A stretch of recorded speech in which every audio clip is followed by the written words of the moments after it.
আমরা যে জীবনে বিপদে পড়ি, আমরা বিপদে পড়লে আমাদেরকে উদ্ধার করে কে? আল্লাহ ছাড়া আমাদের বাঁচানোর কেউ আছে? উদ্ধার করার কেউ আছে? রক্ষা করার কেউ আছে? এজন্য বিপদে পড়লে আমরা চাইবো কার কাছে? আমাদের যাই দরকার হোক আমরা ফরিয়াদ করব কার কাছে?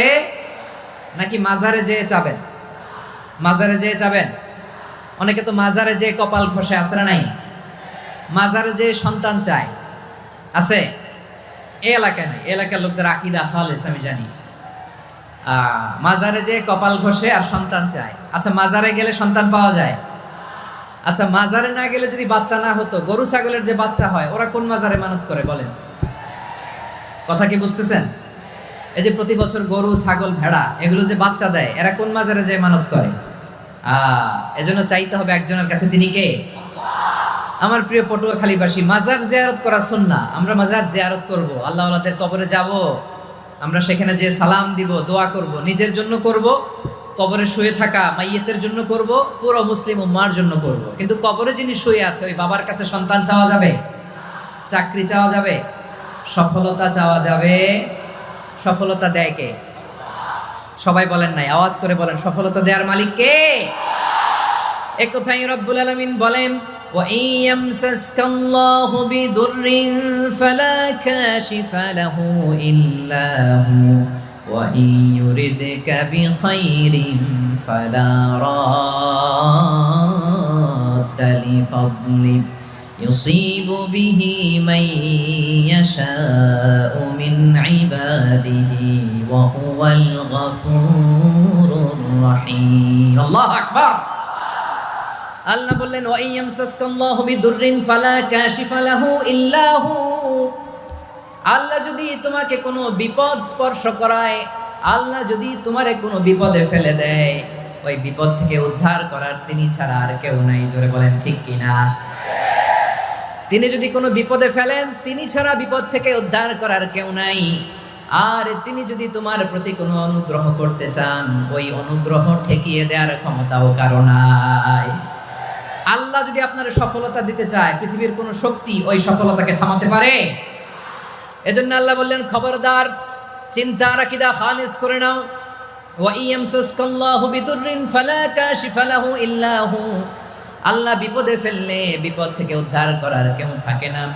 আর আল্লাহ যদি তোমার প্রতি দয়া দেখাতে চান, অনুগ্রহ করতে চান, ওই অনুগ্রহকে প্রতিরোধ করার মতো ক্ষমতা কারো নাই। তিনি তার বান্দাদের মধ্য থেকে যাকে ইচ্ছা তাকে দেন, যত ইচ্ছা তত দেন। তিনি ক্ষমাশীল, তিনি মেহেরবান। সুবহানাল্লাহ। তিনি ক্ষমাশীল, তিনি মেহেরবান। তাহলে এই আয়াত থেকে আমরা বুঝতে পারলাম, আমরা যদি বিপদে পড়ি আমাদেরকে কেউ বাঁচাতে পারে না। আমার বাবা আমারে বাঁচাতে পারে? হ্যাঁ? আমার মা আমাকে বাঁচাতে পারে? আমার বন্ধু আমারে বাঁচাতে পারে? আমার দলের কর্মী আমাকে বাঁচাতে পারে? আমার পীর সাহেব আমারে বাঁচাতে পারে? আমার পটুয়াখালীর ভাইয়েরা খেয়াল রাখবেন, বাঁচাতে পারে এক মহান সত্তা, উদ্ধার করতে পারে এক মহান সত্তা। চিৎকার করে বলুন, তিনি কে? আবার আল্লাহ বললেন, আম্মান ইউজিবুল মুত্তাররা ইযা দাআহু ওয়া ইয়াকশিফুস সুআ ওয়া ইয়াজআলুকুম খুলাফাআল আরদ আইলাহুম মা'আল্লাহ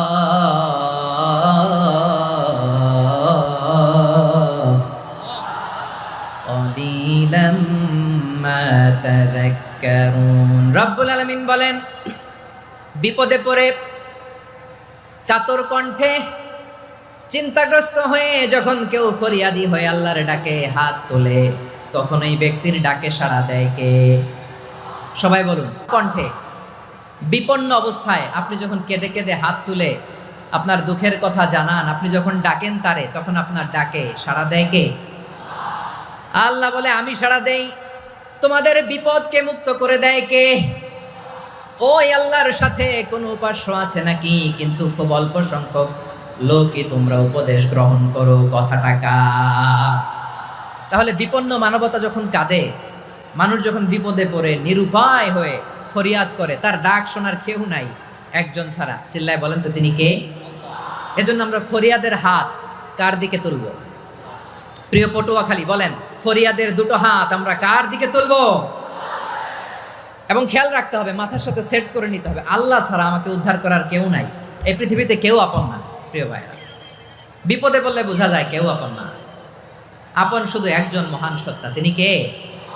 এটা কি আপনারা খেয়াল রাখতে পারবেন? হ্যাঁ, বিপদে আপদে কেউ আমাদের বাঁচাতে পারে না, তরাতে পারে না, মুক্তি দিতে পারে না, উদ্ধার করতে পারে না, একমাত্র আমার প্রভু ছাড়া, আল্লাহ ছাড়া। চিল্লায় বলেন ঠিক কিনা? এবং প্রিয় পটুয়াখালীর ভাইয়েরা, মাথার সাথে এটা সেট করে নিতে হবে যে আমাদের পুরো জীবনটাই পরীক্ষা। পুরো জীবনটাই কি? The life is a test. পুরো জীবনটাই পরীক্ষা। এই জীবনে বিপদ আসবে, আপদ আসবে, পরীক্ষা আসবে, সবার জীবনে এটা থাকে। এক একজনের পরীক্ষা এক এক রকম। আমার পরীক্ষা একরকম, মাসুদ ভাইয়ের পরীক্ষা একরকম, চৌধুরী সাহেবের পরীক্ষা একরকম, আপনার পরীক্ষা একরকম, ওনার পরীক্ষা আবার আরেক রকম। পুরো পৃথিবীটাই পরীক্ষা ক্ষেত্র, সবাই পরীক্ষা দিচ্ছি, কিন্তু কারো পরীক্ষা প্রশ্নের সাথে কারোটার মিল নাই। সুবহানাল্লাহ পড়বেন না? পুরোটাই পরীক্ষা ক্ষেত্র, সবাই পরীক্ষার্থী, কিন্তু প্রশ্নপত্র একটার সাথে আরেকটা মিলে না। One doesn't match the other. একজনেরটার সাথে আরেকজনেরটা মিলে না। কাউকে আল্লাহ তাআলা ধনী বানিয়ে পরীক্ষা করেন। কি বানিয়ে? কথা কি বুঝতেছেন নাকি কষ্ট হচ্ছে? কষ্ট হচ্ছে আপনাদের? কাউকে আল্লাহ ধনী বানিয়ে পরীক্ষা করেন, আবার কাউকে আল্লাহ তাআলা গরিব বানিয়ে পরীক্ষা করেন, কাউকে আল্লাহ অসুস্থ বানিয়ে পরীক্ষা করেন। কেউ দেখবেন যে দুরারোগ্য ব্যাধিতে আক্রান্ত, ডাক্তার বলেছে আর সময় নাই। দুরারোগ্য ব্যাধি, ক্যান্সার, যার নেই কোনো অ্যান্সার, তার জন্য পরীক্ষা হচ্ছে এই রোগ। আরেক লোক দেখবেন তার আবার রোগ বালাই নাই, মাশাআল্লাহ, তাকে আল্লাহ তাআলা আর্থিক দৈন্যতা, দারিদ্রতা দিয়ে পরীক্ষা করছেন। এরকম আছে না নাই? টাকা পয়সা নাই, দিন আনে দিন খায়, যা আছে তাতে চলে না, এটা তার জন্য পরীক্ষা। আবার আরেক শ্রেণীর লোক দেখবেন তাকে আল্লাহ অসুস্থতাও দেয় নাই, দারিদ্রতাও দেয় নাই, তার দাম্পত্য জীবনের সমস্যা। আছে না নাই? স্ত্রী কথা শোনে না, অথবা ছেলে মেয়ে কথা শোনে না। তাহলে পরীক্ষা সবার জীবনে আছে, এক একজনের পরীক্ষাটা এক এক রকম। আল্লাহ তাআলা দেখতে চায় যে এই পরীক্ষার সময় আমরা কিরকম রেসপন্স করি, how to deal with the test. কিভাবে এই বিপদ আপদ পরীক্ষাগুলোকে আমরা হ্যান্ডেল করব, ডিল করব, এটা হচ্ছে আজকের আলোচনার বিষয়। বুঝতে পেরেছেন সবাই আমার প্রিয় ভাইয়েরা? তাহলে পরীক্ষাময় আমাদের জীবন, বিপদ আপদ পরীক্ষা, এটা মানুষের পিছু ছাড়ে না। সবার জীবনে পরীক্ষা আছে। নবীদের জীবনেও পরীক্ষা ছিল। সাহাবারা জিজ্ঞেস করেছেন, ইয়া রাসূলুল্লাহ, আইয়ুন নাসি আশাদ্দু বালাআন ফিদ দুনিয়া, এই দুনিয়ার বুকে কাদের পরীক্ষা সবচেয়ে বেশি? বিশ্বনবী বলেছেন, আল আম্বিয়া। এই পৃথিবীতে সবচেয়ে বেশি পরীক্ষা আল্লাহ তাআলা নিয়ে থাকেন নবীদের। কাদের? নবীদের। সুম্মাল আমসাল ফাল আমসাল, এরপরে নবীদের পরের স্তরে যারা, তাদের পরীক্ষা। এরপরে তাদের পরের স্তরে যারা, তাদের পরীক্ষা। সিদ্দিকিনদের, শোহাদাদের, সলিহিনদের, আল্লাহওয়ালাদের। যার ঈমান যত মজবুত, তার জীবনে পরীক্ষাও তত বেশি। চিল্লায় বলেন ঠিক কিনা? তাহলে মুমিনরা, বিশ্বাসীরা, আমরা কি পরীক্ষা বিপদ আপদে ভয় পাই? হ্যাঁ, বিপদ দেখলে ভয় লাগে আপনাদের? ভয় লাগে? হ্যাঁ, না, মুমিনরা বিপদে ভয় পায় না, তারা হতাশ হয় না, সুবহানাল্লাহ, তারা নিরাশ হয় না। বিশ্বাসীরা হাল ছেড়ে দেয় না, তারা ভরসা রাখে একজনের উপর। চিল্লায় বলতে হবে তিনি কে? কারণ মুমিন জানে the grief isn't permanent, the test isn't permanent, the struggle in our life isn't permanent. আমাদের জীবনের দুঃখ, কষ্ট, স্ট্রাগল, এগুলো পার্মানেন্ট নয়। after every difficulties there is an ease. সব কষ্টের পরেই একটা সুখ আছে না নাই? রব্বুল আলামিন বলেন, ফা ইন্না মাআল উসরি ইউসরা, ইন্না মাআল উসরি ইউসরা, ভয় পেও না, চিন্তা করো না, কষ্টের সাথেই আমি রেখে দিয়েছি স্বস্তি। সুবহানাল্লাহ বলেন। মুমিন জীবনে বিপদ যত বেশি, কষ্ট যত বেশি, তার সামনে সফলতা তার চেয়েও বেশি। ঠিক কিনা বলেন? কারণ বিশ্বাসীরা জানে রাত্রি যত গভীর হয়, সুবহে সাদিকের সময় তত আগাতে থাকে। গর্ভবতী নারীর পেটের ব্যথা যত বাড়তে থাকে, ঘরে নতুন মেহমান আগমনের সময় ঘনাতে থাকে। মুমিনদের উপর বিপদ, অত্যাচার, আপদ, পরীক্ষা যত বাড়তে থাকে, কালেমার পতাকা উড্ডয়নের সময় কাছে আসতে থাকে। বিশ্বাসীদের এগুলো হিসাব মিলানো অনেক আগে, এগুলো অনেক আগে হিসাব মিলানো। দুঃখের আধার শেষে সুখের আলো মিটিমিটি হাসে। চিল্লায় বলেন ঠিক কিনা? দুঃখ যত বেশি, পরীক্ষা যত বেশি, কষ্ট যত বেশি, সুখের সময় তত কাছাকাছি। চিল্লায় বলতে হবে ঠিক কিনা? এজন্য মুমিন জীবনে পরীক্ষা বেশি, মুমিনদের হতাশা নাই, মুমিনরা নিরাশ হয় না, হতাশ হয় কাফিররা। মুমিনরা কখনো হাল ছেড়ে দেয় না, মুমিনরা ভরসা রাখে একজনের উপর, তিনি কে? তাহলে আমার প্রিয় পটুয়াখালীবাসী, বিপদ থাকবে, পরীক্ষা থাকবে, এই বিপদ থেকে আমাদেরকে উদ্ধার করবেন একজন, তিনি কে? আমরা শুধু আল্লাহর উপরই ভরসা রাখবো। রাজি আছেন তো? চাইবো একজন সত্তার কাছে, আওয়াজ করে বলুন তিনি কে? একজন সত্তার কাছে চাইবে। বিশ্বনবী ওনার চাচাতো ভাই আব্দুল্লাহ ইবনে আব্বাস রাদিয়াল্লাহু তাআলা আনহুকে বললেন, ইয়া আব্দুল্লাহ ইবনে আব্বাস, হে আব্দুল্লাহ ইবনে আব্বাস, ইদা সাআলতা ফাসআলিল্লাহ, যখন চাইবে আল্লাহর কাছে যাও। ও আব্দুল্লাহ, যখন চাইবা আল্লাহর কাছে চাও। ওয়া ইদা ইসতাআনতা ফাসতাইন বিল্লাহ, যখন সাহায্য চাইবা আল্লাহর কাছে ফরিয়াদ করো। জেনে রেখো ও আব্দুল্লাহ, ওয়া আলাম আন্নাল উম্মাতা লাউ ইজতামাআত আলা আন ইয়ানফাউকা বিশাইইন লাম ইয়ানফাউকা ইল্লা বিশাইইন ক্বাদ কাতাবাহু আল্লাহু লাক। ও আব্দুল্লাহ, জেনে রেখো, মনে রেখো, গোটা বিশ্বের সবাই মিলে যদি তোমার উপকার করতে চায় ততটুকুই তারা করতে পারবে যতটুকু আল্লাহ তোমার নসিবে সেটা লিখে রেখেছে। ঠিক কিনা বলেন? আর যদি গোটা বিশ্বের সবাই মিলে তোমার বিরুদ্ধে কনস্পাইরেসি করে, ষড়যন্ত্র করে, গোটা বিশ্বের সবাই মিলেও যদি তোমার ক্ষতি করতে চায় ততটুকুই শুধু পারবে যেটা আল্লাহ তোমার জন্য বরাদ্দ রেখেছে। যতটুকু আল্লাহ তাআলা তোমার জন্য বরাদ্দ রেখেছে অতটুকুই ক্ষতি করতে পারবে, আর এক চুল বেশিও করতে পারবে না, কমও করতে পারবে না। চিল্লায় বলেন ঠিক কিনা? এজন্য আমরা চাইবো কার কাছে? সবাই বলেন নাই, আওয়াজ করে বলেন কার কাছে?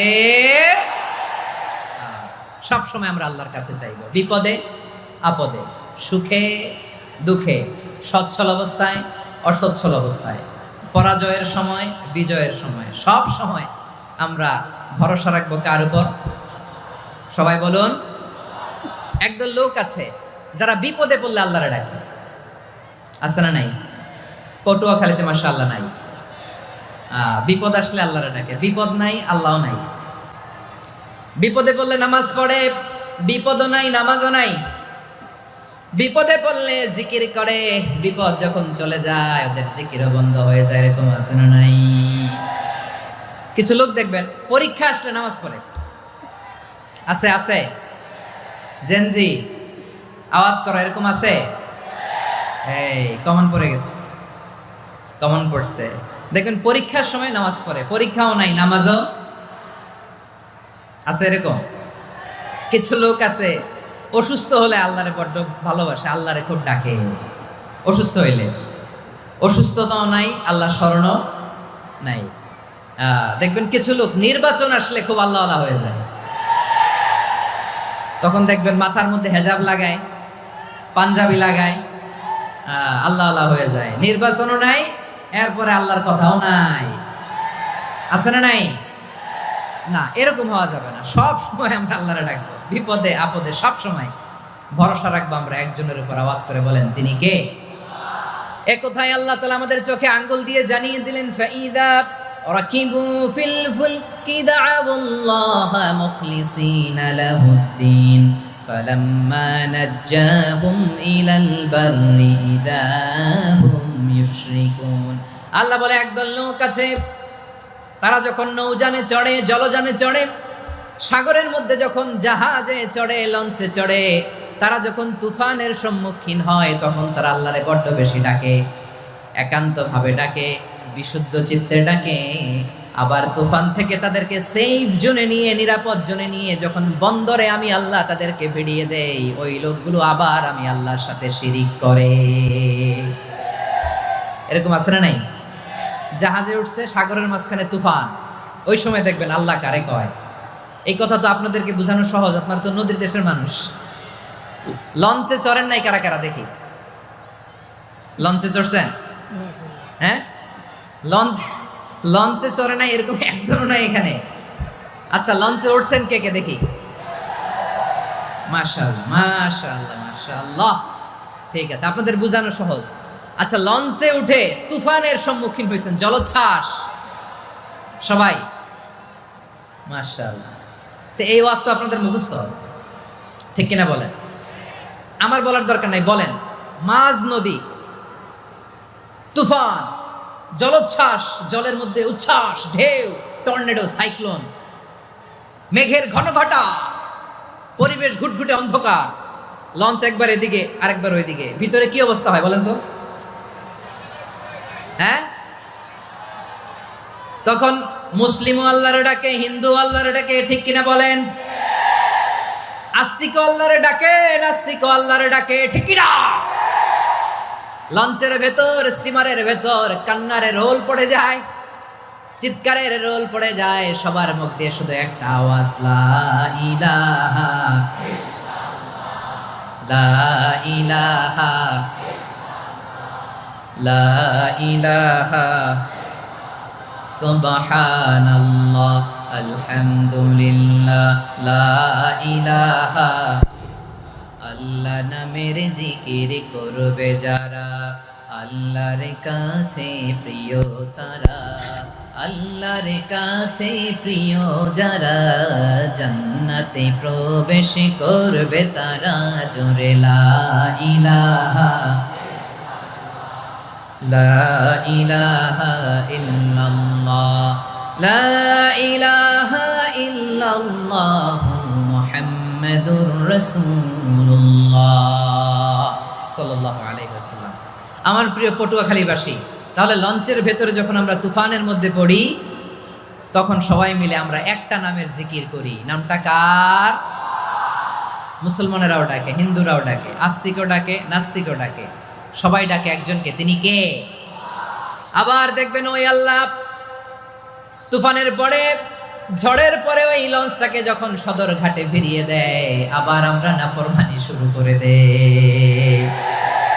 সে কোথায় আল্লাহ বললেন, ফাইদা রাকিবু ফিল ফুলকি দা'আউল্লাহ মুখলিসিনা লাহুদ্দিন ফালাম্মা নাজ্জাহুম ইলাল বাররি ইযা হুম ইউশরিকুন। সাগরে যখন তুফানে পড়ে আমি আল্লাহর ডাকে, আবার আমি আল্লাহ যখন বাঁচিয়ে দেই, আবার আমি আল্লাহর সাথে শিরিক শুরু করে। আমরা কি এরকম হতে চাই নাকি? এরকম করবেন? হ্যাঁ না, আমরা তুফানে পড়লেও আল্লাহরে ডাকি, আবার বাঁচায় দেওয়ার পরেও ডাকি কারে? আল্লাহকেই ডাকি। বিমানের মধ্যে মাঝে মাঝে দেখবেন যে এয়ার টার্বুলেন্স হয়, জানেন? এয়ার টার্বুলেন্স জানেন তো? মাঝে মাঝে বিমানটা বাউন্সিং করে, বাম্পি, ভেরি বাম্পি ওয়েদার। শোনেন নাই? 40,000 ফিট উপরে যখন থাকে, তখন পাইলট মাঝে মাঝে বলে, dear passengers, ladies and gentleman, right now we are flying 40,000 feet above the ground and we are passing very air turbulence, very heavy air turbulence right now. Please fasten your seat belt. দেখবেন মাঝে মাঝে বলে যে, ভদ্র মহিলা, ভদ্র মহোদয়গণ, আমরা 40,000 ফিট উপর দিয়ে যাচ্ছি আর এয়ার টার্বুলেন্স ফেস করছি, মেহেরবানি করে আল্লাহর হস্তে সিট বেল্ট বাঁধুন। তখন বিমানটা এরকম বাউন্সিং করে, শেকিং করে। আপনারা মুখোমুখি হয়েছেন? ইদানিং এই এয়ার টার্বুলেন্স বেড়ে গিয়েছে। গত বছর আমার ইন্টারন্যাশনাল অনেকগুলো ফ্লাইট ছিল, তো আমি দেখলাম যে আগের ফ্লাইটগুলোর তুলনায় এখন এয়ার টার্বুলেন্স খুব বেশি। আমি একটু রিসার্চ করে দেখলাম, ক্লাইমেট চেঞ্জের কারণে, জলবায়ু পরিবর্তনের কারণে আকাশের বাতাসের মুভমেন্টে পরিবর্তন হয়েছে, ফলে এখন বিমান শেকিং করে বেশি, বাউন্সিং, বাম্পি ওয়েদার। তো বলেন তো, 40,000 ফিট উপরে যখন আপনি, কয় হাজার ফিট? সবাই বলুন কয় হাজার ফিট? 40,000 ফিট উপরে যখন আপনি, তখন যখন বিমানটা এরকম বাউন্সিং করে, সবাই যখন ভমিটিং করে বিমান নষ্ট করে দেয়, বমি করে, তখন বাঁচানোর কে আছে আল্লাহ ছাড়া? কেউ আছে? ওই মুহূর্তেও সবাই মিলে একজনের ডাকে আওয়াজ করে বলেন, তিনি কে? মাঝে মাঝে কিছু সোশ্যাল মিডিয়ায় কিছু ভিডিও পাওয়া যায় যে হেভি যখন এয়ার টার্বুলেন্স হয়, 10 সেকেন্ড 15 সেকেন্ডের কিছু ভিডিও পাওয়া যায়, বিমানটা এরকম বাউন্সিং করছে, বাম্পি ওয়েদার, কাঁপছে, মানুষগুলো বমি করছে, অক্সিজেন মাস্কগুলো সব ঝুলে পড়েছে, বিমানটা শুধু কাঁপছে। তখন দেখবেন বিমানের ভেতরেও এরকম লঞ্চের মতো চিৎকার আছে না নাই?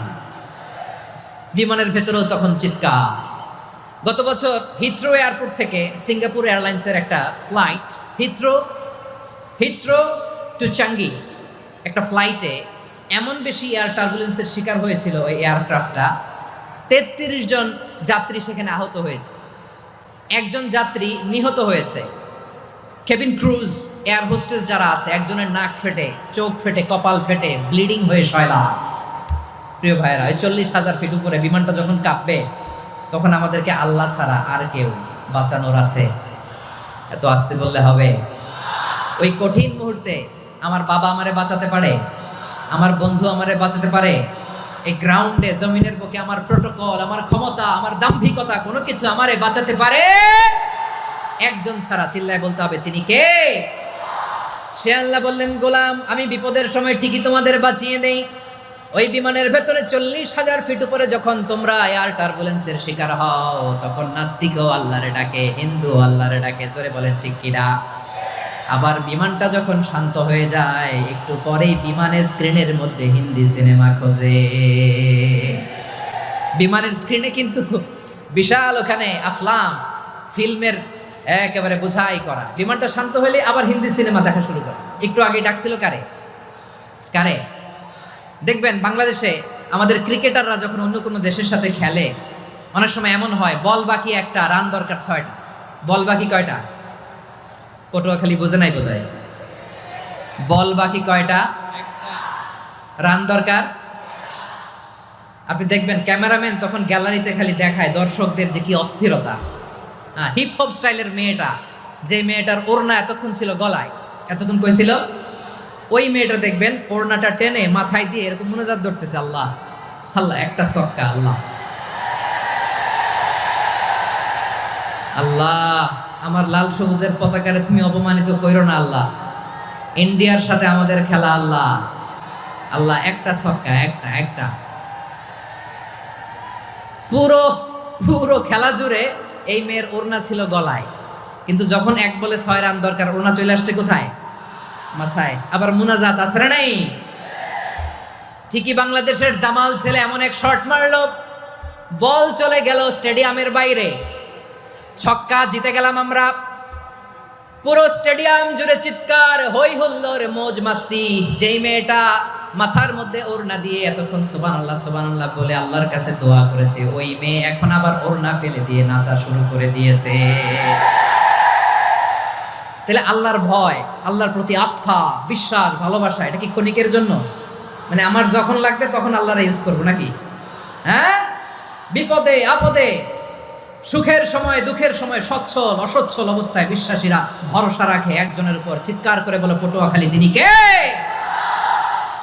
সে আল্লাহ বললেন, গোলাম মনে করো না জাহাজ থেকে সদরঘাটে ভিড়িয়ে দিলাম, তুমি নিরাপদ হয়ে গেছো। মনে করো না 40,000 ফিট থেকে সেফ ল্যান্ডিং এর পরে এয়ারপোর্টে নেমে গেলেই তুমি নিরাপদ হয়ে গেছো। ও মিয়া, বিপদ কি শুধু সাগরে আর আকাশে? ঘরের বিপদও, ঘরের ভেতরও বিপদ আসতে পারে কি পারে না? এজন্য সূরা মুলক আল্লাহ বললেন, আমিনতুম মান ফিস সামাই আন ইয়াখসিফা বিকুমুল আরদা ফাইযা হিয়া তামুর। তোমরা কি ভাবছো তোমরা নিরাপদ? সাগরের মধ্যে তুফান, আল্লাহ আল্লাহ ডাকলাম, সদরঘাটে যেয়ে পড়ছি, পাইসা গেছেন তো আপনি। আর পাবে আপনারা আল্লাহ? আল্লাহরা তো সাগরের মাঝখানে তো আল্লাহ আপনারা পাইছিল, আর তো পাবে না। আর পাবে আপনারে? আর আল্লাহ ধরতে পারবে আপনারে? ঘরের ভেতরও বিপদ দিয়ে আটকাতে পারে কে? 5 স্টার 7 স্টার হোটেলের ভেতরেও আমাকে বিপদের মধ্যে ফেলে দিতে পারেন কে? আল্লাহ বললেন, তোমরা কি ভেবেছো তোমরা নিরাপদ? আমি চাইলে ল্যান্ডস্লাইডস, ভূমি ধস দিয়ে 1 লক্ষ 1 মুহূর্তে নিয়ে যেতে পারি। 1 সুনামি দিয়ে থাপ্পড় মেরে 3 লক্ষ সাগরের ভেতরে ঢুকায় দিতে পারি। 1 সেকেন্ডও লাগে না আমার। আম আমিনতুম মান ফিস সামাই আন ইউরসিলা আলাইকুম হাসিবা ফাসাতা'লামুনা কাইফা নাযীর। আল্লাহ চাইলে আকাশ থেকে পাথর বৃষ্টি নাজিল করতে পারেন কি পারেন না? এই মুহূর্তে এখানে ভূমিকম্প দিতে পারেন কি পারেন না? আচ্ছা, ভূমিকম্প যখন হয় আমাদের কারো হুঁশ থাকে? আপনি মনে করছেন আমরা সাধারণ মানুষ, আমরা দৌড় দেই, আর প্রেসিডেন্ট প্রধানমন্ত্রী ওনারা বুঝি খাটে শুয়ে থাকে? কথা বুঝে নাই বোধহয়। ভূমিকম্প, আর্থকোয়েক যদি হয়, বাঁচার জন্য আমরা কি করি? হয় খাটের তলায়, ডাইনিং টেবিলের নিচে, উপরে শক্ত কিছু আছে এটার নিচে, অথবা ঘর থইয়া দেও, দৌড়। তো প্রধানমন্ত্রী উনি কি করে? প্রেসিডেন্ট উনি কি করে? হ্যাঁ, উনি খাটের মধ্যে যে শুয়ে থাকে নাকি? উনিও দৌড়, সাধারণ মানুষও দৌড়, প্রধানমন্ত্রীও দৌড়, বাড়িওয়ালাও দৌড়, ভাড়াটিয়াও দৌড়, সবাই দৌড়। নাকি ভাড়াটিয়ারা বাড়ি থইয়া দৌড়, বাড়িওয়ালারা আর বেরোয় না? এরকম না। তাহলে যে কোনো মুহূর্তে ভূমিকম্প দিয়ে নাস্তানাবুদ করতে পারে কে? আমার প্রিয় ভাইয়েরা, আমরা নিরাপদ নই, আমরা তার দয়ায় বেঁচে আছি। কার দয়ায়? এজন্য আল্লাহ বললেন, গোলাম যে কোনো মুহূর্তে বিপদ দিয়ে তোমাদেরকে নাস্তানাবুদ করতে পারি। বিশ্বাসী বলে যদি নিজেকে দাবি করো, সব সময় ডাকতে হবে একজন সত্তাকে। বলেন তিনি কে? এই কথা ক্লিয়ার? এই সবগুলো উদাহরণ শেষে সবার কাছে ক্লিয়ার হয়েছে না যে বিপদ থেকে, আপদ থেকে, পরীক্ষা থেকে, ক্যালামিটি থেকে আমাদেরকে কেউ বাঁচাতে পারে না একজন সত্তা ছাড়া। আবারও বলেন তো তিনি কে? ক্লিয়ার? হ্যাঁ, সবাই বুঝতে পারছেন? আচ্ছা, এবার আমরা দেখি বিষ্ণু ঈসা ইসলামের জীবনে বিপদ আপদ ছিল কিনা। উনি বিপদ আসলে কিভাবে ডিল করতেন, বিপদ আসলে কোন দোয়া পড়তে হয়, কিভাবে ফরিয়াদের হাত উত্তোলন করতে হয়, কিভাবে রবের দরবারে নতজানু হয়ে ফরিয়াদ করতে হয়, এটা জানার দরকার আছে না নাই? আসুন আমরা বিষ্ণুনবীর জীবনী থেকে দেখি বিপদ আসলে উনি কি করতেন। বিপদ আসলেই প্রথমে বিষ্ণু ঈসা ইসলাম একটা দোয়া পড়তেন। কি পড়তেন? তিনি পড়তেন ইন্না লিল্লাহি ওয়া ইন্না ইলাইহি রাজিউন। নিশ্চয় আমরা আল্লাহর জন্য, নিশ্চয় আমরা কার দিকে ফিরবো ভাই? আবার কার দিকে ফিরবো? আওয়াজ করে বলুন তো, আমরা এসেছি কার কাছ থেকে, আবারও ফিরে যাব কার কাছে? এজন্য বিষ্ণুই পড়ছেন ইন্না লিল্লাহি ওয়া ইন্না ইলাইহি রাজিউন। নিশ্চয় আল্লাহর জন্য, ওই আল্লাহর দিকেই আমরা ফিরে যাব। তারপরে বিষ্ণুই পড়তেন আল্লাহুম্মা আজুরনি ফি মুসিবাতি ওয়াখলুফ লি খায়রাম মিনহা। একসাথে প্রথমে পড়তেন ইন্না লিল্লাহি ওয়া ইন্না ইলাইহি রাজিউন, তারপর পড়তেন আল্লাহুম্মা আজুরনি ফি মুসিবাতি ওয়াখলুফ লি খায়রাম মিনহা। মানে আল্লাহ, এই যে আমি বিপদে ধৈর্য ধারণ করলাম, এটার সব তুমি আমারে দাও, আর যেটা হারালাম এর চেয়ে ভালো কিছু দিয়ে মেকআপ করে দিও, ভালো কিছু দিয়ে বদল করে দিও। সুবহানাল্লাহ পড়েন। তাহলে বিপদ আসলে আমরা কি পড়ব? কথা বলেন। এই যে আমি শুয়েছিলাম, নাশিদ গাচ্ছিল ওরা, এদেশে পরস্পরে দেখা হলে দেয় সালাম, এদেশে আমজনতার হৃদয় জুড়ে পাকালাম, এদেশে বিপদ এলে সর্বজনে সর্বক্ষণে দোয়া পড়ে ইন্না লিল্লাহ। কি পড়ে? সুবহানাল্লাহ সুবহানাল্লাহ সুবহানাল্লাহ সুবহানাল্লাহ। এদেশে আজান শুনে সূর্য ওঠে শহর গ্রামে, এদেশে আজান শুনে সূর্য ডুবে সন্ধ্যা নামে, এদেশে সকল কাজে সবাই বলে বিসমিল্লাহ, এদেশে ভালো কিছু দেখে শুনে হাসি মুখে সবাই বলে মাশাআল্লাহ। সুবহানাল্লাহ পড়েন। তাহলে বিপদ এলে আমরা কি পড়ি? কথা বুঝলে সবাই উত্তর দিতে হবে। বিপদ এলে কি পড়ি? তাহলে বিপদ এলেই আমরা এখন থেকে ইন্না লিল্লাহ পড়বো, নাকি হাই হুতাশ করবেন? একদল আছে হাই হুতাশ করে, হায় আল্লাহ রে মোর কি হইল রে, মই কি হরমু রে, মই কমবে জামু রে। আছে না নাই? এরকম বিলাপ করতে নিষেধ করেছেন বিশ্বনবী। কি করব, কই যাব, কি হবে, হায় হায়, এরকম হাহুতাশ আছে না নাই? বিশ্বাসীরা হাহুতাশ করে না, তারা ইন্না লিল্লাহ পড়ে। কি পড়ে? মনে থাকবে? আমরা পড়বো ইন্না লিল্লাহি ওয়া ইন্না ইলাইহি রাজিউন। নিশ্চয়ই আমরা আল্লাহর জন্য, আমরা আল্লাহর দিকেই ফিরে যাব। এরপর পড়বো আল্লাহুম্মা আজুরনি ফি মুসিবাতি ওয়াখলুফ লি খায়রাম মিনহা। আল্লাহ, আমি যে বিপদে ধৈর্য ধারণ করলাম এটার সওয়াব দিও, আর যা হারালাম তার চেয়ে ভালো কিছু দিয়ে বদল করে দিও। সুবহানাল্লাহ পড়েন। বিশ্বনবীর হাদিস শুনলেন উম্মে সালামা রাদিয়াল্লাহু তাআলা আনহা। ওনার স্বামী হলো আবু সালামা। মজার ঘটনা খেয়াল করে শুনেন আমার প্রিয় কলিজার টুকরা ভাইয়েরা। কানগুলো খরগোশের কানের মতো খাড়া করে আমার দিকে তাকান। সাইয়্যিদাতুনা উম্মে সালামা রাদিয়াল্লাহু তাআলা আনহা, ওনার স্বামীর নাম আবু সালামা। শ্রেষ্ঠ দম্পতি, শ্রেষ্ঠ ফ্যামিলি। প্রথমে হিজরত করেছিলেন হাবাসায়, পরে হিজরত করেছেন মদিনায়। উহুদ যুদ্ধের পরে ওনার স্বামী আবু সালামা ইন্তেকাল করলো, শহীদ হলো। সুবহানাল্লাহ পড়েন। যখন আবু সালামা ইন্তেকাল করলো, উম্মে সালামা রাদিয়াল্লাহু তাআলা আনহা কেঁদে কেঁদে হয়রান। আর নবীর শিখানো বাণী অনুযায়ী তিনি বারবার পড়ছিলেন ইন্না লিল্লাহ। কি পড়ছিলেন? জামু, কি হরমু, এগুলো বলে নাই। কি বলছে? ইন্না লিল্লাহ। যেহেতু বিশ্বনবী বলেছেন কেউ যদি বিপদের প্রথম ধাক্কায় পড়ে ইন্না লিল্লাহি ওয়া ইন্না ইলাইহি রাজিউন, আল্লাহুম্মা আজুরনি ফি মুসিবাতি ওয়াখলুফ লি খায়রাম মিনহা, তাহলে এই বিপদে যে সে যা হারালো তার চেয়ে শ্রেষ্ঠ কিছু দিয়ে আল্লাহ তার বদল দিয়ে দিবে। এই হাদিস শুনে উম্মে সালামা রাদিয়াল্লাহু তাআলা আনহা, ওনার প্রাণ প্রিয় স্বামী আবু সালামার ইন্তেকালের পরে চোখের পানি ছাড়ে আর পড়ে ইন্না লিল্লাহি ওয়া ইন্না ইলাইহি রাজিউন, আল্লাহুম্মা আজুরনি ফি মুসিবাতি ওয়াখলুফ লি খায়রাম মিনহা। বারবার এই দোয়া পড়ে চোখের পানি ছাড়ে, এই দোয়া পড়ে চোখের পানি ছাড়ে, আর মনে মনে বলে আবু সালামার মতো ভালো মানুষ মদিনাতে নাই, আবু সালামার চেয়েও ভালো মানুষ মদিনাতে নাই, তার চেয়ে ভালো মানুষ কি করে আল্লাহ তাআলা আমারে দিবে, তার চেয়ে ভালো মানুষ তো আমি মদিনাতে দেখি না। চোখের পানি দিয়ে বুক ভাসায় আর নবীর হাদিসের উপর আমল করে পড়ে ইন্না লিল্লাহি ওয়া ইন্না ইলাইহি রাজিউন, ইন্না লিল্লাহি ওয়া ইন্না ইলাইহি রাজিউন।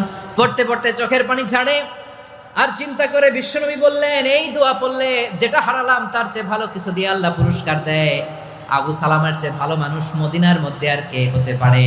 কি আজীব তামাশা, কি অবাক করা ঘটনা। কিছুদিন পরে দেখা গেল সাইয়্যিদুল মুরসালিন রাহমাতাল লিল আলামিন স্বয়ং বিশ্ব নবী উম্মে সালামাকে বিয়ের প্রস্তাব পাঠিয়েছে। স্বয়ং বিশ্ব নবী উম্মে সালামা রাদিয়াল্লাহু তাআলা আনহাকে বিয়ের প্রস্তাব পাঠিয়েছেন। উনি রাজি হয়ে গেলেন, বিয়ে হয়ে গেল, উনি হয়ে গেলেন উম্মুল মুমিনিন, আমাদের মা, পুরো মুসলিম উম্মার মা। চিৎকার করে বলেন আল্লাহু আকবার। তাহলে আমার প্রাণপ্রিয় ভাইরা, বিপদে পড়লে আমরা পড়বো ইন্না লিল্লাহি ওয়া ইন্না ইলাইহি রাজিউন, আল্লাহুম্মা আজুরনি ফি মুসিবাতি ওয়া খলুফ লি খায়রাম মিনহা। পড়বেন? পড়বেন না? যারা যারা বিপদ আসলে এই দোয়াটা পড়বেন এখন থেকে, আওয়াজ করে ইনশাআল্লাহ বলেন। যা হারাইছেন তার চেয়ে শ্রেষ্ঠ জিনিস দিয়ে বদলা দিবে কে? বিশ্বাস হয়? একটু সন্দেহ লাগে মনে হয়, একটু সন্দেহ আছে? যাদের বিশ্বাস হবে তাদেরকে আল্লাহ উত্তম বদলা দিবে, ঠিক কিনা বলেন? তাহলে বিপদে পড়লেই প্রথমে আমরা এটা পড়ব। দোয়াগুলো যদি এখন মুখস্থ না হয়, এই যে রেকর্ডিং হচ্ছে, পেয়ে যাবেন, কালকেই পেয়ে যাবেন। শুনে শুনে মুখস্থ করবেন। আমার মায়েরা, আমার বোনেরা, আপনাদের জন্য 3টি মাঠের অ্যারেঞ্জমেন্ট করা হয়েছে, আমি জানি। আপনারাও এই দোয়াগুলো পড়বেন, আপনার স্বামীকে শেখাবেন, সন্তানকে শেখাবেন, আপনার পুরো পরিবারটাকে জান্নাতের টুকরো বানিয়ে দিবে কে? তাহলে বিপদ আসলে প্রথমে কি পড়তে হবে এটা জেনে গেলাম। এরপরে বিপদ আসলে নিজেকে কি করে আল্লাহর কাছে সঁপে দিতে হয় এটাও জানার দরকার আছে না নাই? বিপদে প্রথমে ইন্না লিল্লাহ পড়লাম, ধৈর্য ধারণ করলাম, বিপদ থেকে উদ্ধারের সর্বোচ্চ চেষ্টা করলাম। আমার কাজ যখন শেষ, তখন আমি আমার এই বিষয়টা আল্লাহর কাছে সঁপে দিব। কার কাছে সুপর্দ করব? কার কাছে? বিপদে বললে কেমন করে নিজেকে আল্লাহর কাছে সঁপে দিতে হয়, আসুন সাইয়েদনা ইব্রাহিম আলাইহিস সালামের জীবনী থেকে জানি। আল্লাহর খলিল ইব্রাহিম আলাইহিস সালাম আমাদের মতো সমাজ ব্যবস্থা পায় নাই। আমরা জন্মের পরে আমাদের কানের ভেতরে আজান দিয়েছে কে?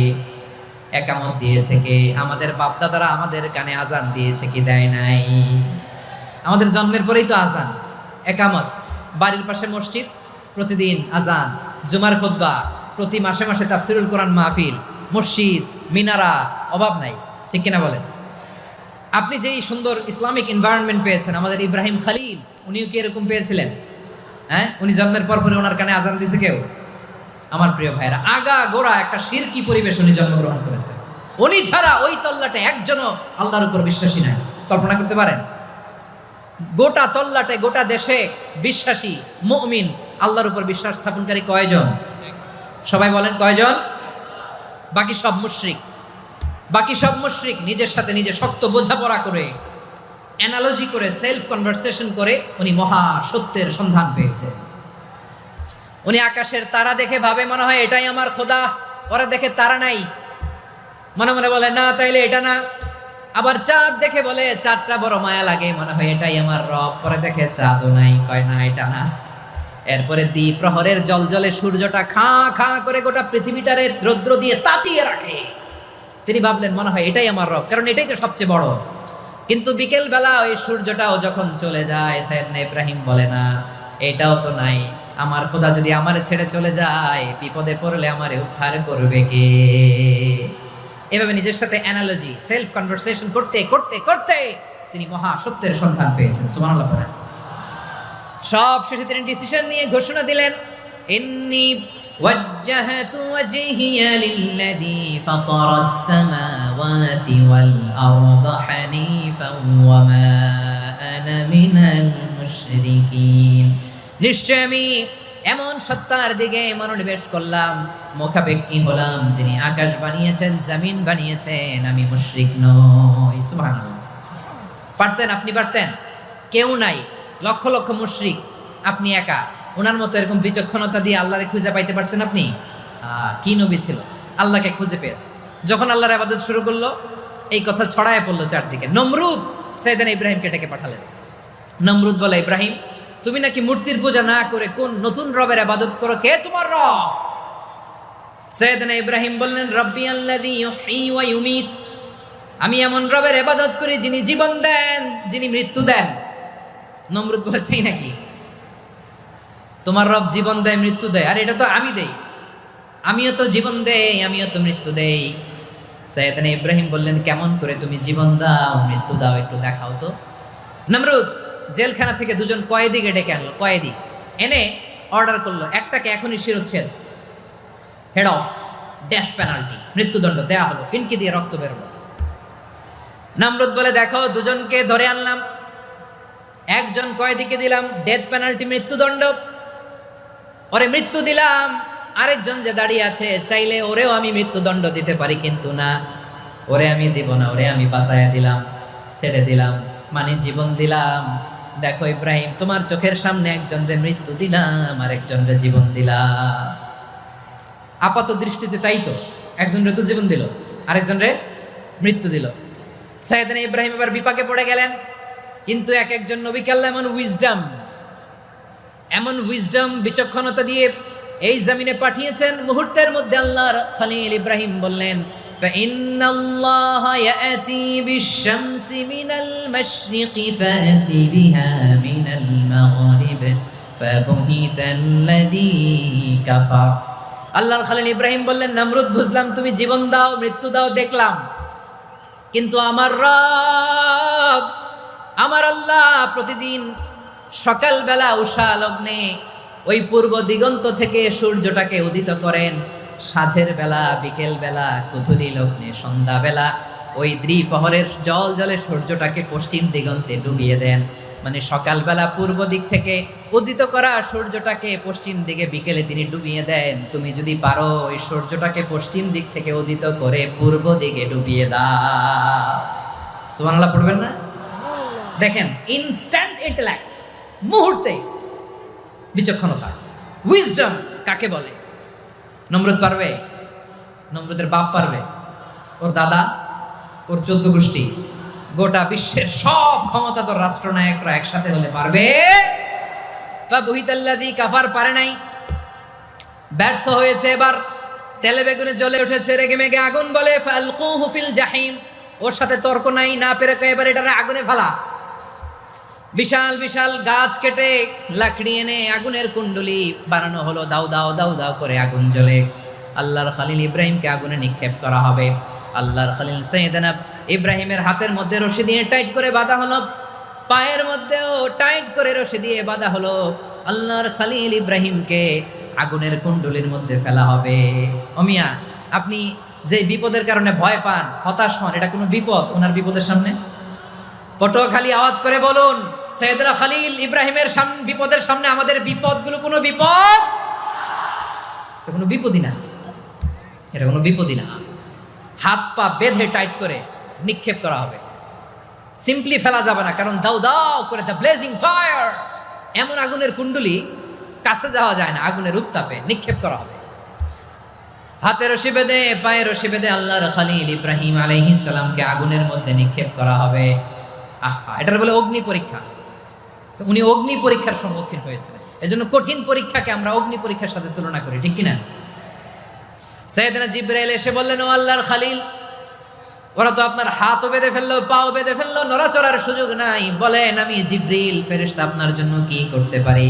আল্লাহর খলিল ইব্রাহিম বলেন, ও জিবরাইল, তোমার কাছে আমার কোনো চাওয়া পাওয়া নাই। সুবহানাল্লাহ বলেন। তোমার কাছে বলার কিছু নাই, তোমার সাহায্যের আমার দরকার নাই। সাইয়েদনা ইব্রাহিম আলাইহিস সালামকে হাতে পায়ে রশি বেঁধে, হাত পা বাঁধা অবস্থায় জ্বলন্ত অগ্নিকুণ্ডে যখন নমরুদের দলবল নিক্ষেপ করবে, আল্লাহর খলিল কিভাবে নিজেকে আল্লাহর কাছে সঁপে দিয়েছেন, পটুয়াখালীর ভাইরা খেয়াল করে শুনুন। হাত পা বেঁধে আল্লাহর খলিলকে যখন নিক্ষেপ করা হবে, তিনি মুখ ফুটে বলে ফেললেন, হাসবুনাল্লাহু ওয়া নি'মাল ওয়াকিল। হাসবুনাল্লাহু ওয়া নি'মাল ওয়াকিল, আমার জন্য আল্লাহই যথেষ্ট, আমার জন্য আল্লাহই যথেষ্ট। তিনি আমার সবচেয়ে বড় গার্ডিয়ান, তিনি আমার সবচেয়ে বড় অভিভাবক। জিব্রাইলের সাহায্যে অফারকে ফিরিয়ে দিলেন, দুনিয়ার বুকে কারো কাছে কিছু বলেন নাই, মুখ ফুটে বলেছেন হাসবুনাল্লাহ। ও আমার পটুয়াখালীর প্রাণের ভাইয়েরা খেয়াল রাখবেন, কোনো বান্দা তার হাতে থাকা সব চেষ্টাটুকুন করার পরে মুখ ফসকে মুখ দিয়ে যখন বলে ফেলে হাসবুনাল্লাহ, বান্দা যখন হাসবুনাল্লাহ বলে ফেলে, ওই ব্যাপারটা ডিল করার দায়িত্ব স্বয়ং আল্লাহ আরশের উপর থেকে নিয়ে নেয়। আপনি যখন বলে ফেলবেন হাসবুনাল্লাহ, এটা ডিলিং করবে কে তখন? চিল্লায় বলেন না, তিনি কে? বান্দা তার সাধ্যের সবটুকু চেষ্টার পরে নতজানু হয়ে যখন বলবে হাসবুনাল্লাহ, আল্লাহ তুমি আমার জন্য যথেষ্ট, নি'মাল ওয়াকিল, তুমি আমার শ্রেষ্ঠ অভিভাবক, তখন তার কি দরকার না দরকার এটা ডিল করে স্বয়ং আল্লাহ। নিক্ষেপ করা হলো সাইয়েদনা ইব্রাহিমকে অগ্নিকুণ্ডলিতে। হাজার হাজার মানুষের দৃশ্য দেখার জন্য জড়ো হয়েছে এরকম বিশাল ময়দানে। কিন্তু কি অবাক করা ঘটনা, সবাই ভয় পাচ্ছিল, না জানি কি হয়ে যায়। আল্লাহর খালিলকে যখন আগুনের কুণ্ডলিতে নিক্ষেপ করা হয়, আল্লাহর খালিল ইব্রাহিম আগুনের কুণ্ডলীর মধ্যে বসে বসে মানুষগুলোর দিকে তাকিয়ে হাসতে শুরু করে দেয়। কারণ আকাশ থেকে রব্বুল আলামিন স্পেশাল ভার্ডিক্ট নাজিল করেছেন, স্পেশাল হুকুম জারি করেছেন, কুলনা ইয়া নারু কুনি বারদান ওয়া সালামান আলা ইব্রাহিম। ও আগুন খবরদার, সৃষ্টির শুরু থেকে তোকে একটা ধর্ম আমি বাতলে দিয়েছিলাম, তোর ধর্ম, আগুনের ধর্ম হলো যা পাবে জ্বালিয়ে সারখার করবে। আল্লাহ বলল, আগুন তোর ধর্ম দিয়েছিলাম, তুই সব জ্বালিয়ে পুড়িয়ে সারখার করে দিবি, কিন্তু ক্ষণিকের জন্য আমি তোর জ্বালিয়ে দেওয়ার ক্ষমতাটাকে কেড়ে নিলাম, জ্বালিয়ে ভস্ম করে দেওয়ার ক্ষমতা আমি কেড়ে নিলাম। কুনি বারদান, ঠান্ডা হয়ে যা, কিন্তু এত বেশি ঠান্ডা হবি না আবার আমার ইব্রাহিমের জন্য সর্দি লেগে না যায়। সুবহানাল্লাহ, এত আসতে বললে হবে?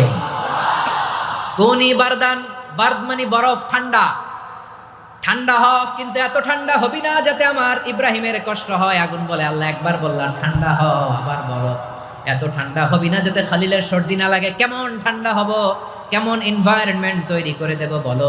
আল্লাহ বললেন, সালামান আলা ইব্রাহিম, আমার খালিল, আমার কলিজা, আমার ইব্রাহিমের জন্য তুই জান্নাতের গুল বাগিচা হয়ে যা। ও ভাই, নবী মুসার মতো ঈমান হলে রাস্তা হবে সাগর জলে, নবী ইউসুফের মতো ঈমান হলে একে একে দরজা খোলে। নবী ইব্রাহিমের মতো ঈমান যদি আজও থাকে বিদ্যমান, অগ্নিকুণ্ডে দেখতে পাবে খুবসুরত এক ফুল বাগান। কুলনা ইয়া নারু কুনি বারদান ওয়া সালামান আলা ইব্রাহিম। বান্দা যখন মুখ দিয়ে বলে হাসবুনাল্লাহ,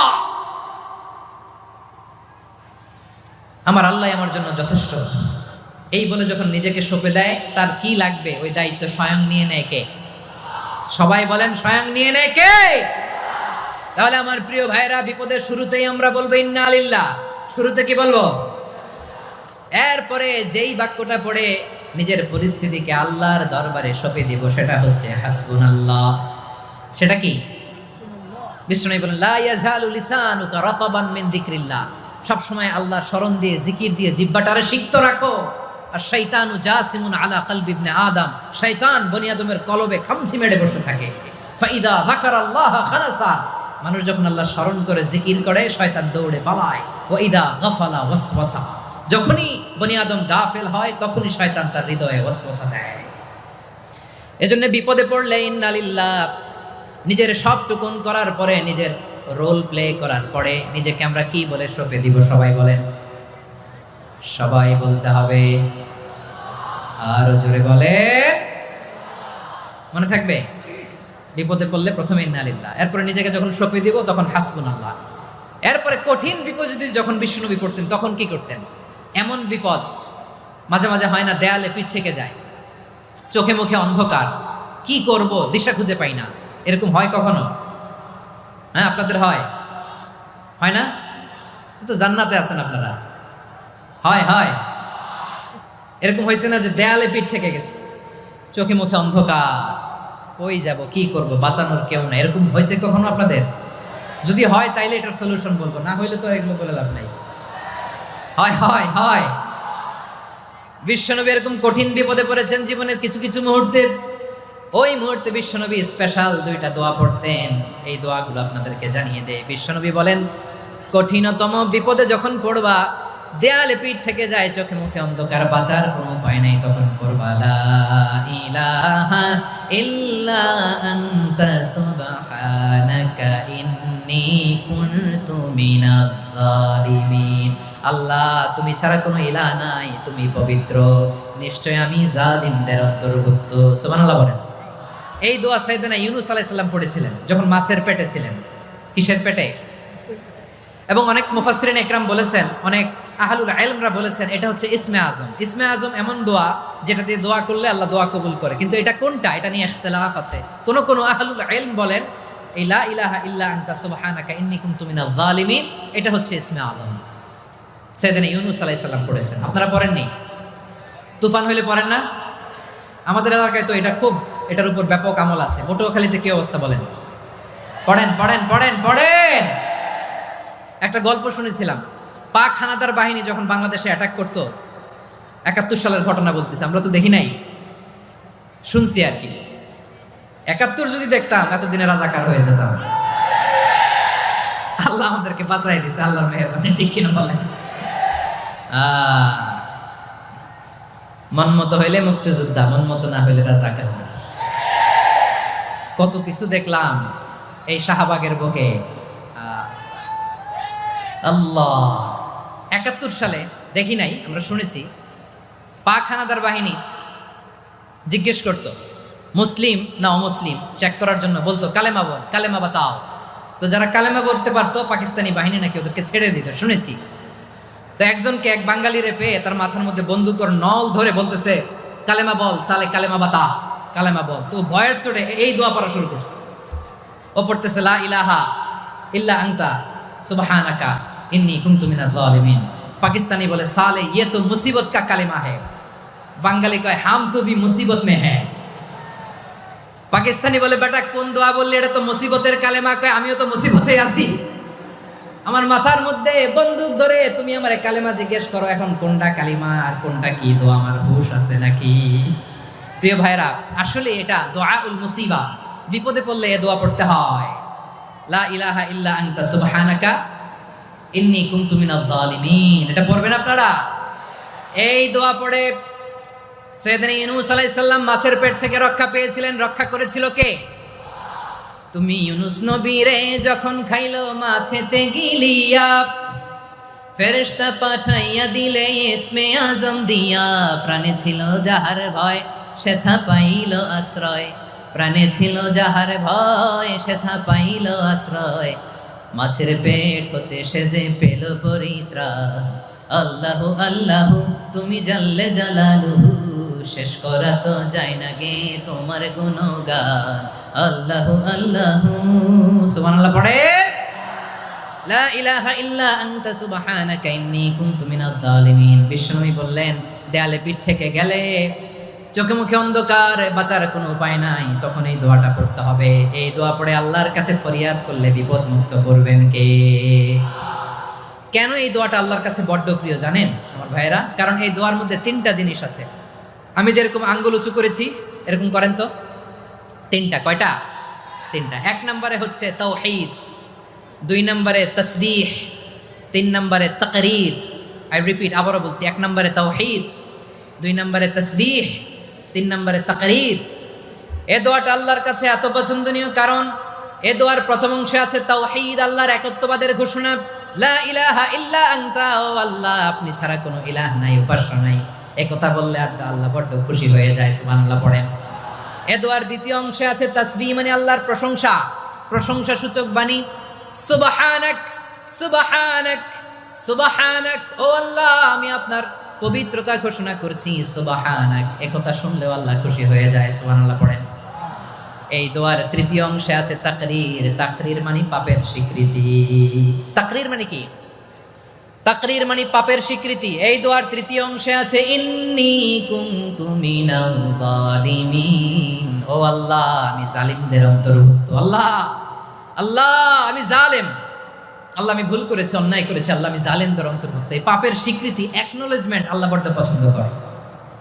যখন আল্লাহর কাছে আপনি ছোট হবেন, ছোট হতে হতে যত ছোট হবেন ওই দৃশ্যটা দেখতে আল্লাহ বড্ড পছন্দ করে, সুবহানাল্লাহ বলেন। তিন নম্বর অংশ, ইন্নী কুনতু মিনাজ জালিমিন, আল্লাহ আমি জালেমদের অন্তর্ভুক্ত। সাইয়েদনা আদম আলাইহিস সালাম ভুল করে যখন নিষিদ্ধ গাছের ফুল খেয়ে ফেললেন, ফল খেয়ে ফেললেন, আল্লাহ বললেন আদম ক্ষমা পেতে চাইলে তুমি আর হাওয়া মিলে স্বীকৃতি দাও, পাপের স্বীকৃতি আর পড়ো, রব্বানা যালামনা আনফুসানা ওয়া ইল্লাম তাগফির লানা ওয়া তারহামনা লানাকুনান্না মিনাল খাসিরিন। ও আল্লাহ, আমি আদম আর হাওয়া যালামনা আনফুসানা, আমরা আমাদের নফসের উপর বড্ড জুলুম করেছি। আল্লাহ, ওয়া ইল্লাম তাগফির লানা ওয়া তারহামনা, আপনি যদি ক্ষমা না করেন, আপনি যদি দয়া পরবশ না হন, আপনি যদি রহম না করেন, আমরা তো ক্ষতিগ্রস্তদের মধ্যে শামিল হয়ে যাব।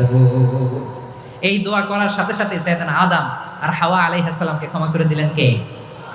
তাহলে এই দোয়ার 3 নম্বর অংশ তাকরীর, এটা আল্লাহ বড্ড পছন্দ করে। আমার কলিজার টুকরা ভাইয়েরা, গুনাহ করে শিকার যেতে হবে, এটা আল্লাহ ভালোবাসেন। সাইয়েদনা আবু বকর রাদিয়াল্লাহু তাআলা আনহু বিষ্ণু ইসা ইসলামকে বললেন, ইয়া রাসূলুল্লাহ আল্লিমনি দুআআন আদউ বিহি ফি সলাতি, নবী হে আপনি আমার এমন একটা স্পেশাল দোয়া শিখায়া দেন যে দোয়াটা আমি নামাজে পড়ব। নবী বললেন, তাহলে তুমি পড়ো, আল্লাহুম্মা ইন্নী যালামতু নাফসি যুলমান কাসীরান ওয়া লা ইয়াগফিরুয যুনুবা ইল্লা আনতা ফাগফিরলি মাগফিরাতাম মিন ইনদিকা ওয়ারহামনি ইন্নাকা আনতাল গফুরুর রহিম। সুবহানাল্লাহ। সালাম ফিরানোর আগে পড়েন, কথা কয় না, পড়েন পড়েন। ও আবু বকর, নামাজে যদি দোয়া করতে মনে চায় এই দোয়াটা পড়বা, আল্লাহুম্মা ইন্নী যালামতু নাফসি, আল্লাহ জুলুম করেছি আমার নফসের উপর, যুলমান কাসীরা, অনেক জুলুম, ওয়া লা ইয়াগফিরুয যুনুবা ইল্লা আনতা, আপনি ছাড়া এই জুনুব, এই পাপ ক্ষমা করার দ্বিতীয় কোনো রব নাই। আছে? আল্লাহ ছাড়া আমাদের গুনাহ আর কে কে ক্ষমা করতে পারে বলেন তো? কে পারে? কে? এজন্য আল্লাহরে বলবেন, আল্লাহ আমি ছাড়া তোমার গোলামের অভাব নাই, ও আমার রব আমি ছাড়া এই জমিনের বুকে তোমার গোলামের অভাব নাই, কিন্তু তুমি ছাড়া তো আমার দ্বিতীয় কোনো রব নাই। পারবেন বলতে? পারবেন?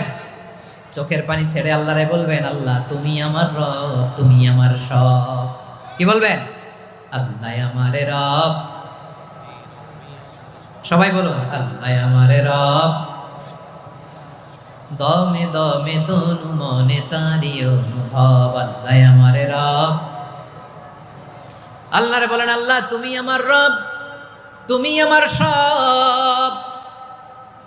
আল্লাহ আমি ছাড়া এই জমিনে তোমার গোলামের অভাব নাই, তুমি ছাড়া আমার দ্বিতীয় কোনো রব নাই।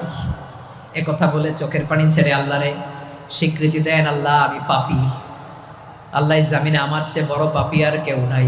অজু করে সিজদায় লুটিয়ে পড়ে চোখের পানি ছেড়ে আল্লাহরে পাপের স্বীকৃতি দেন, আল্লাহ এমন কোন জুলুম নাই, গুনাহ নাই আমি করি নাই, সগীরা কবিরা, জেনে না জেনে, ইচ্ছায় অনিচ্ছায়, শিরকি বেদাতি সব গুনাহ করেছি।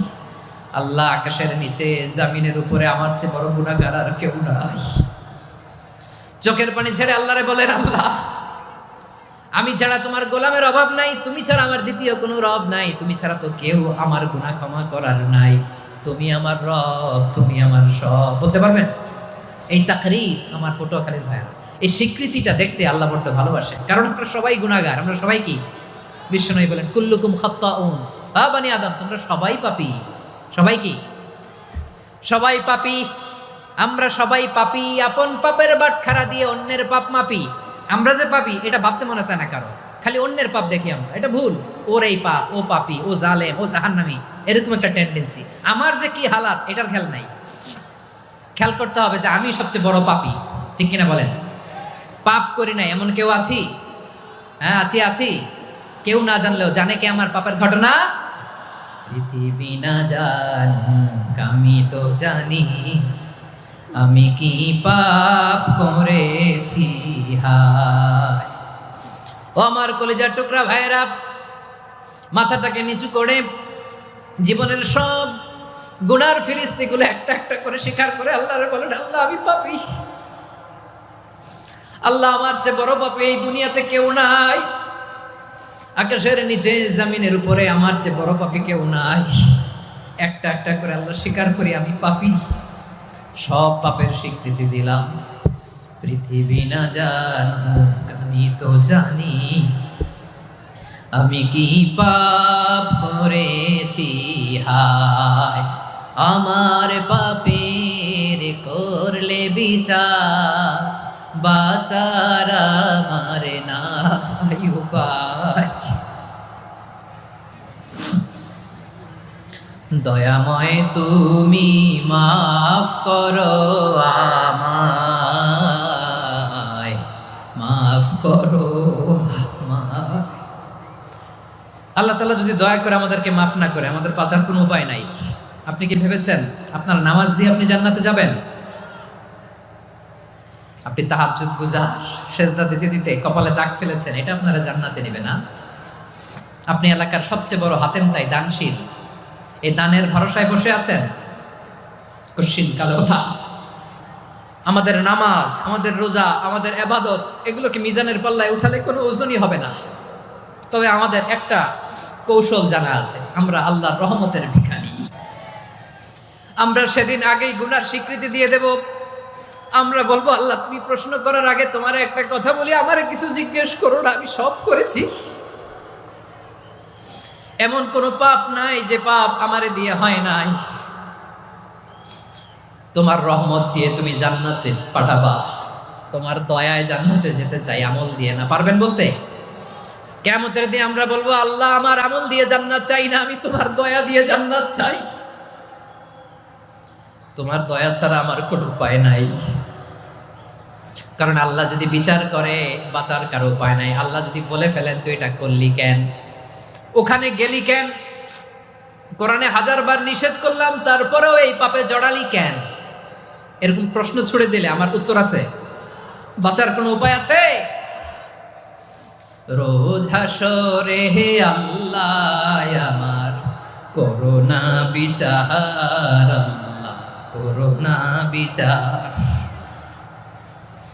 বিচার চাহি না তব দয়া চাই, এ গুনাহগার, করোনা বিচার। আপনার আমল দিয়ে জান্নাতে যাবেন? কি দিয়ে যাবেন? আল্লাহর দয়া দিয়ে। আল্লাহর রহম আর দয়া ছাড়া কেউ জান্নাতের চেহারাও দেখতে পাবে না। আমার প্রিয় ভাইরা, এই দোয়া আল্লাহর কাছে পছন্দনীয় হওয়ার কারণ 3টা। দোয়ার প্রথম অংশে আছে তাওহীদ, আল্লাহর একত্ববাদের ঘোষণা। এই দোয়ার দ্বিতীয় অংশ আছে তাসবিহ, আল্লাহর প্রশংসাসূচক বাণী। এই দোয়ার 3 নাম্বার অংশ পাপের স্বীকৃতি। তাহলে আমরা সবাই গুনাহগার। আমরা আল্লাহর কাছে পাপের স্বীকৃতি দিয়ে বলবো, ও আল্লাহ ইন্নী কুনতু মিনাজ জালিমিন, আমরা জুলুম করেছি, পাপ করেছি, অন্যায় করেছি, আল্লাহ বুঝতে পারি নাই। শয়তানের ওয়াসওয়াসায় পড়ে, বন্ধুর পাল্লায় পড়ে, নফসের খায়েশ মিটাতে যে আল্লাহ করে ফেলেছি। তুমি গুনাহ না মাফ না করলে আমাদের গুনাহ মাফ করার দ্বিতীয় কেউ নাই, ঠিক কিনা বলেন? এভাবে অনুতপ্ত হয়ে যদি আল্লাহর কাছে দোয়া করেন, দেয়ালে পিঠ থেকে গেছে, কোনো রাস্তা নাই বের হওয়ার, ওই মুহূর্তেও আপনাকে বিপদ থেকে উদ্ধার করবে কে? বিশ্বনবী চরম বিপদে পড়লে 2টা দোয়া পড়তেন। প্রথম হলো এটা, লা ইলাহা ইল্লা আনতা সুবহানাকা ইন্নী কুনতু মিনাল জালিমিন। এই দোয়াটা আমরা বেশি বেশি পড়ব প্রিয় ভাইরা। রাজি আছেন? সবাই আওয়াজ করে পড়ুন ইনশাআল্লাহ। আমার প্রিয় ভাইরা, বিপদে পড়লে বিশ্বনবী আরো একটা দোয়া পড়তেন, লা ইলাহা ইল্লাল্লাহুল আযীমুল হালিম, লা ইলাহা ইল্লাল্লাহু রাব্বুল আরশিল আযীম, লা ইলাহা ইল্লাল্লাহু রাব্বুস সামাওয়াতি ওয়াল আরদি ওয়া রাব্বুল আরশিল কারীম। এই যে বললাম, রেকর্ড হয়ে গেছে। এখন তো আর ইনস্ট্যান্ট মুখস্থ না হলো, পরে মুখস্থ করে নেবেন। আল্লাহ ছাড়া কোনো উপাস্য নাই, তিনি সুমহান, মহা সহিষ্ণু। আল্লাহ ছাড়া কোনো উপাস্য নাই, তিনি সুমহান, আরশের অধিপতি। আল্লাহ ছাড়া কোনো উপাস্য নাই, তিনি আকাশের মালিক, জমিনের মালিক, তিনি সুবিশাল আরশের অধিপতি। সুবহানাল্লাহ পড়েন। এই দোয়াটা কেউ যদি পড়ে যদি এর ওসিলা করে দোয়া করে, তাকে বিপদ থেকে মুক্তি দেয় কে? মনে থাকবে আপনাদের? তাহলে বিপদের প্রথম ধাক্কায় কি যেন পড়তে হয়? ইন্না লিল্লাহ। তারপরে কি বলে আল্লাহর কাছে নিজেকে সঁপে দিতে হয়? দেয়ালে পিঠ থেকে গেলে লা ইলাহা ইল্লা আনতা সুবহানাকা ইন্নী কুনতু মিনাজ জালিমিন। 2 নাম্বার হচ্ছে লা ইলাহা ইল্লাল্লাহুল আযীমুল হালিম, লা ইলাহা ইল্লাল্লাহু রাব্বুল আরশিল আযীম, লা ইলাহা ইল্লাল্লাহু রাব্বুস সামাওয়াতি ওয়াল আরদি ওয়া রাব্বুল আরশিল কারীম। মনে থাকবে? ইনশাআল্লাহ বলেন সবাই, আওয়াজ করে সবাই ইনশাআল্লাহ।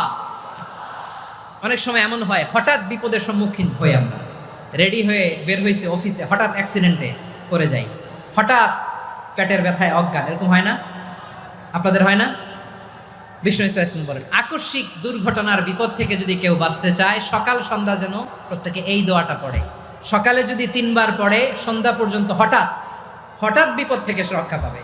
Two be protected from sudden calamity, sudden disaster, sudden calamity, হঠাৎ বিপদ, হঠাৎ ভয়ঙ্কর কোন আকস্মিক বিপদ থেকে আল্লাহ বাঁচায় দিবে। সকালে পড়লে সন্ধ্যা পর্যন্ত প্রোটেক্টেড, সন্ধ্যাবেলায় যদি 3 বার পড়ে সকাল পর্যন্ত প্রোটেক্টেড। সুবহানাল্লাহ পড়ে। দোয়াটা কি? দোয়াটা হচ্ছে বিসমিল্লাহিল্লাযী লা ইয়াদুররু মা ইসমিহি শাইউন ফিল আরদি ওয়ালা ফিস সামাই ওয়া হুয়াস সামিউল আলিম। ছোট না? অনেক ছোট, মুখস্থ করবেন। বিসমিল্লাহিল্লাযী লা ইয়াদুররু মা ইসমিহি শাইউন ফিল আরদি ওয়ালা ফিস সামা। ওই আল্লাহর নাম নিচ্ছি যে আল্লাহর নামের বরকতে আকাশ জমিনের কোনো কিছু কারো কোনো ক্ষতি সাধন করতে পারে না। তিনি সর্বশ্রোতা, সর্বজ্ঞ। সুবহানাল্লাহ পড়েন। পড়বেন এই দোয়াটা, বিসমিল্লাহিল্লাযী লা ইয়াদুররু মা ইসমিহি শাইউন ফিল আরদি ওয়ালা ফিস সামাই ওয়া হুয়াস সামিউল আলিম। ফজরের পরে 3 বার, মাগরিবের পরে 3 বার যদি কেউ পড়ে প্রোটেক্টেড, যে কোনো হঠাৎ বিপদ থেকে প্রোটেক্টেড। প্রোটেক্ট করেন কে? ওই আল্লাহর নাম নিচ্ছি যে আল্লাহর নামের ওসিলায় আকাশ জমিনের কোনো কিছু কোনো ক্ষতি করতে পারে না। সুবহানাল্লাহ পড়েন।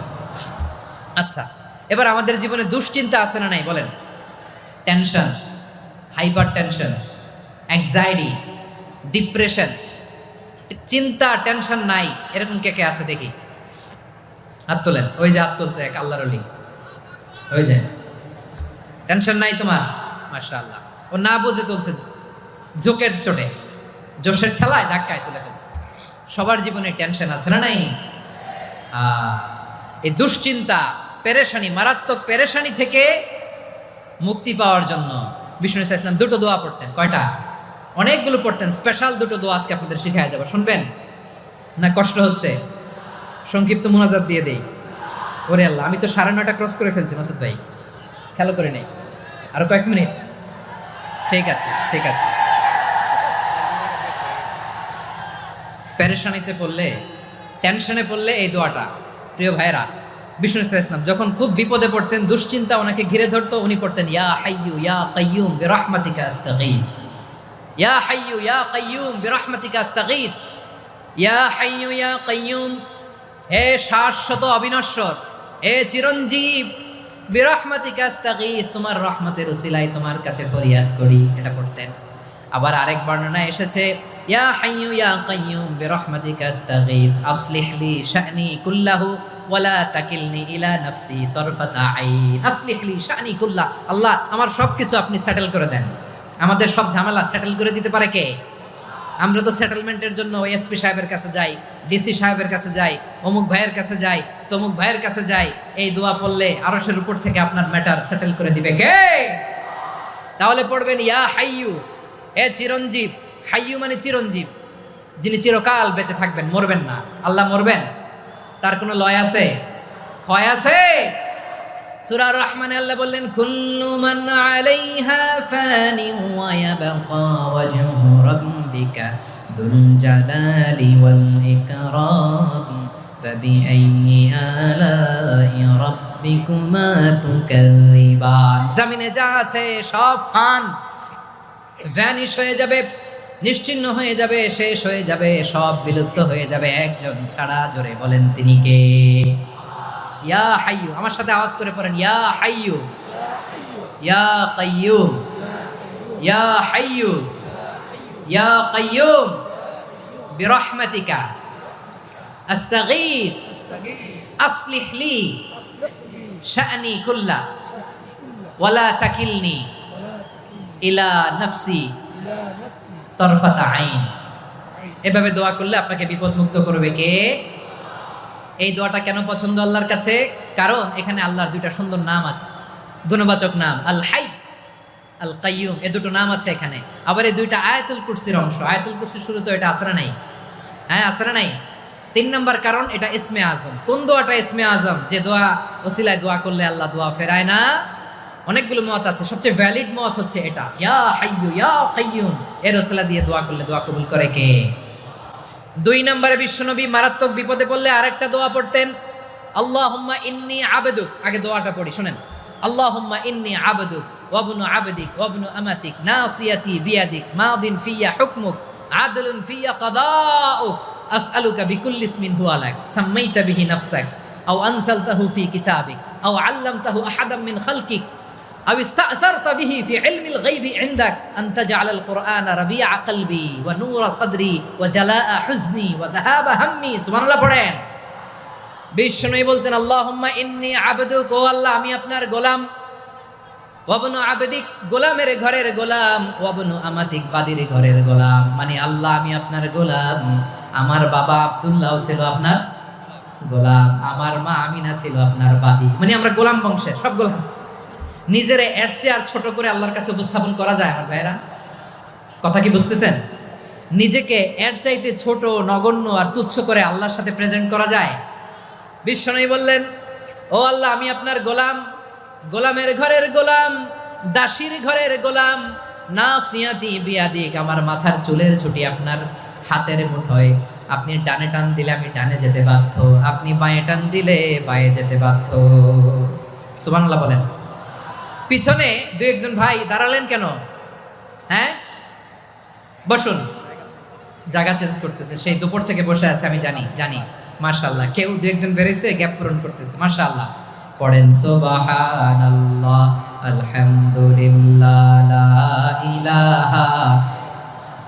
লা ইলাহা ইল্লাল্লাহু মুহাম্মাদুর রাসূলুল্লাহ সাল্লাল্লাহু আলাইহি ওয়াসাল্লাম বিশ্বনবী বললেন আল্লাহ আমার মাথার চুলের ঝুঁটি আপনার হাতের মুঠোয় আচ্ছা এইভাবে কাকে ধরা হয় যে খুব ছোট ঠিক কি না নিজেকে কত ছোট করলেন বিশ্বনবী ও আল্লাহ আমার মাথার চুলের ঝুঁটি আপনার হাতের মুঠোয় আপনি ডানে টানলে আমি ডানে যাব বাঁয়ে টানলে বাঁয়ে যাব আল্লাহ আসআলুকা বিকুল্লি ইসমিন হুয়া লাক নাসিয়াতি বিয়াদিক মাদিন ফিয়া হুকমুক আপনার নির্দেশ আমার উপর কার্যকর হবেই হবে আদলুন ফিয়া কাদাউক আপনার ফয়সালা যেই ফয়সালাই আপনি আমার জন্য করেন এটাই ইনসাফ সুবহানাল্লাহ বলেন আমরা আল্লাহর ফয়সালায় সন্তুষ্ট হতে চাই না কত কমপ্লেইন আল্লাহ তুমি এটা দিলা না ওইটা পাইলাম না ওইটা হইল না রে এরকম অভিযোগ কমপ্লেইন আমাদের আছে না নাই আর বিশ্বনবী বলতেন আদলুন ফিয়া কাদাউক আল্লাহ আমার জন্য তোমার যেটা ফয়সালা এটাই সবচেয়ে শ্রেষ্ঠ ইনসাফ এর চেয়ে ইনসাফ আর হতে পারে এভাবে কায়মান বাক্যে আল্লাহর কাছে বিশ্বনবী দোয়া করতেন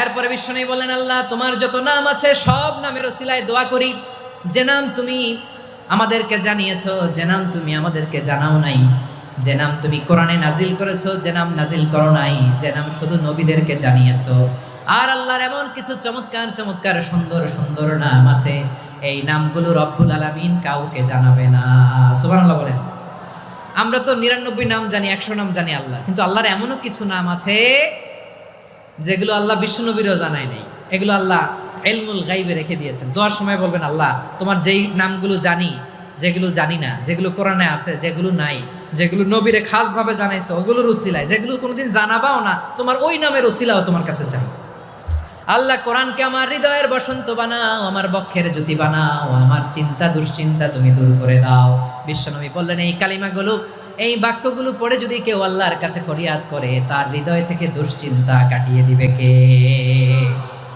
পড়বেন এই দোয়াগুলো পড়বেন আচ্ছা সব শেষে বলি ঋণের বোঝায় যারা জর্জরিত বিষ্ণু ইসলাম চমৎকার একটা দোয়া শিখিয়েছেন আমাদের অনেকে ঋণের বোঝায় জর্জরিত আছে না নাই এদিকে কেউ আছেন থাকলে হাত তোলার দরকার নেই থাকলে এই দোয়াটা পড়বেন এক সাহাবীর নাম আবু উমামা নামাজের ওয়াক্ত ছাড়া উনি মসজিদে যেয়ে বসে আছে বিশ্বনবী বললেন কিরে আবু উমামা নামাজের তো ওয়াক্ত হয় নাই মসজিদে কি সাহাবী বলে হুমুমুন লাজিমাতনি ওয়া দুয়ুন নবী গো ঋণের বোঝায় এমন টেনশনে আছি ঘরে থাকতে পারলাম না মসজিদে চলে আসছে বিশ্বনবী বলেন আমি কি তোমার এমন একটা দোয়া শিখাবো যেটা পড়লে আল্লাহ তাআলা তোমার ঋণের বোঝা হালকা করে দিবে আবু উমামা বললেন ইয়া রাসূলুল্লাহ অবশ্যই শিখাবেন বিশ্বনবী বললেন তাহলে তুমি পড়বা আল্লাহুম্মা ইন্নী আউযু বিকা মিনাল হাম্মি ওয়াল হাযান ওয়া আউযু বিকা মিনাল জুবনি ওয়াল বুখল ওয়া আউযু বিকা মিন গলাবাতিদ দাইনি ওয়া কাহরির রিজাল ও আল্লাহ তোমার কাছ থেকে দুশ্চিন্তা থেকে পানাহ চাই কৃপণতা ভীরুতা অলসতা